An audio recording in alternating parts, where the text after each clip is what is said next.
ನಮಸ್ಕಾರ, ರಿತಮ್ ಕನ್ನಡಕ್ಕೆ ಸ್ವಾಗತ. ದಿನದ ಪ್ರಮುಖ ಸುದ್ದಿಗಳು. ಕೃಷಿ ಮತ್ತು ಕೃಷಿ ಕ್ಷೇತ್ರಗಳ ಅಭ್ಯುದಯಕ್ಕಾಗಿ ಒಟ್ಟು 14,000 ಕೋಟಿ ರೂಪಾಯಿ ಮೌಲ್ಯದ 7 ಯೋಜನೆಗಳಿಗೆ ಕೇಂದ್ರ ಸಚಿವ ಸಂಪುಟ ಸಭೆ ಅನುಮೋದನೆ ನೀಡಿದೆ. ನಿನ್ನೆ ಪ್ರಧಾನಿ ನರೇಂದ್ರ ಮೋದಿ ನೇತೃತ್ವದಲ್ಲಿ ನಡೆದ ಸಚಿವ ಸಂಪುಟ ಸಭೆಯಲ್ಲಿ ಈ ಮಹತ್ವದ ಯೋಜನೆಗಳಿಗೆ ಅನುಮೋದನೆ ನೀಡಲಾಗಿದೆ ಎಂದು ಕೇಂದ್ರ ಸಚಿವ ಅಶ್ವಿನಿ ವೈಷ್ಣವ್ ಮಾಹಿತಿ ನೀಡಿದ್ದಾರೆ.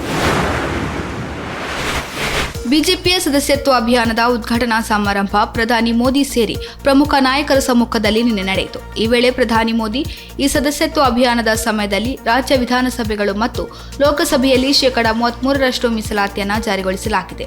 ಈ ಅವಧಿಯಲ್ಲಿ ಮಹಿಳೆಯರಿಗೆ 33% ಮೀಸಲಾತಿ ಬಂದರೆ ಗರಿಷ್ಠ ಸಂಖ್ಯೆಯ ಮಹಿಳೆಯರನ್ನ ಗೆಲ್ಲಿಸಿ ಎಂಎಲ್ಎ ಮತ್ತು ಸಂಸದರನ್ನಾಗಿ ಮಾಡಬಲ್ಲವರೆನ್ನುವರನ್ನ ನಮ್ಮ ಸದಸ್ಯತ್ವ ಅಭಿಯಾನದಲ್ಲಿ ಸೇರಿಸಬೇಕು ಎಂದರು. IC-814 Kandahar hijack web series ಬಹಿಷ್ಕರಿಸುವಂತೆ ಹಲವು ಸಂಘಟನೆಗಳು ವಿರೋಧ ವ್ಯಕ್ತಪಡಿಸಿರುವ ಬೆನ್ನಲ್ಲೇ ನೆಟ್ಫ್ಲಿಕ್ಸ್ ಇಂಡಿಯಾದ ಮುಖ್ಯಸ್ಥರಿಗೆ ಸರ್ಕಾರವು ಸಮನ್ಸ್ ನೀಡಿರುವುದಾಗಿ ತಿಳಿದುಬಂದಿದೆ. ಈ ಬಗ್ಗೆ ಪ್ರತಿಕ್ರಿಯಿಸಿರುವ ನಟಿ ಕಂಗನಾ ರಾಣಾವತ್, ನಿರ್ದೇಶಕ ಅನುಭವ್ ಸಿನ್ಹಾ ಅವರು ವೆಬ್ ಸರಣಿಯಲ್ಲಿ ಡಿಸೆಂಬರ್ 1999ರ ವಿಮಾನ ಅಪಹರಣದ ಸತ್ಯಗಳನ್ನು ಬದಲಾಯಿಸಿದ್ದಾರೆ ಎಂದಿದ್ದಾರೆ. ಕೇರಳದ ಪಾಲಕ್ಕಾಡ್ನಲ್ಲಿ ನಡೆದ ರಾಷ್ಟ್ರೀಯ ಸ್ವಯಂ ಸೇವಕ ಸಂಘದ 3 ದಿನಗಳ ಅಖಿಲ ಭಾರತೀಯ ಸಮನ್ವಯ ಬೈಠಕ್ ಸಂಪನ್ನವಾಗಿದೆ. ಬಹುಮುಖಿ ಕಾರ್ಯತಂತ್ರದ ಮೂಲಕ ಮಹಿಳೆಯರ ಸುರಕ್ಷತೆ ಮತ್ತು ಭದ್ರತೆಯ ಬಗ್ಗೆ ಗಂಭೀರವಾಗಿ ಚರ್ಚಿಸಲಾಗಿದೆ ಎಂದು ಸೋಮವಾರ ಆರ್ಎಸ್ಎಸ್ನ ಅಖಿಲ ಭಾರತೀಯ ಪ್ರಚಾರ ಪ್ರಮುಖ ಸುನಿಲ್ ಅಂಬೇಕರ್ ಸುದ್ದಿಗೋಷ್ಠಿ ನಡೆಸಿ ಈ ಬಗ್ಗೆ ಮಾಹಿತಿ ನೀಡಿದರು.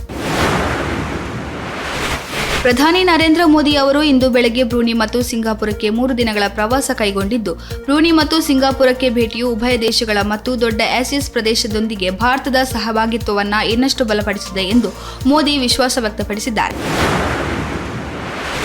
ಕೆಪಿಎಸ್ಸಿ ಗೆಜೆಟೆಡ್ ಪ್ರೊಫೆಷನರಿ ಹುದ್ದೆಗಳ ಪರೀಕ್ಷೆಯಲ್ಲಿ ಕನ್ನಡಕ್ಕೆ ಅನುವಾದ ಮಾಡಲ್ಪಟ್ಟ ಪ್ರಶ್ನೆಗಳು ಅಸಮರ್ಪಕವಾಗಿದ್ದ ಹಿನ್ನೆಲೆಯಲ್ಲಿ ಮುಂದಿನ 7 ತಿಂಗಳ ಒಳಗೆ ಮರುಪರೀಕ್ಷೆ ನಡೆಸುವಂತೆ ಕೆಪಿಎಸ್ಸಿಗೆ ಮುಖ್ಯಮಂತ್ರಿ ಸಿದ್ದರಾಮಯ್ಯ ಸೂಚನೆ ನೀಡಿದ್ದಾರೆ.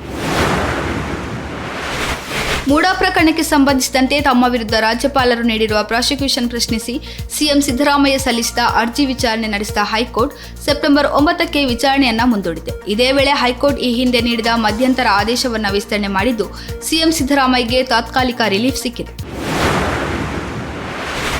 ಪ್ಯಾರಿಸ್ ಪ್ಯಾರಾ ಒಲಿಂಪಿಕ್ಸ್ನಲ್ಲಿ ಭಾರತದ ಕ್ರೀಡಾಪಟುಗಳ ಪಾರಮ್ಯ ನಿನ್ನೆಯೂ ಮುಂದುವರೆದಿದ್ದು, ನಿನ್ನೆ ಒಂದೇ ದಿನ ಒಟ್ಟು 7 ಪದಕಗಳನ್ನು ಗೆದ್ದುಕೊಂಡಿದ್ದಾರೆ.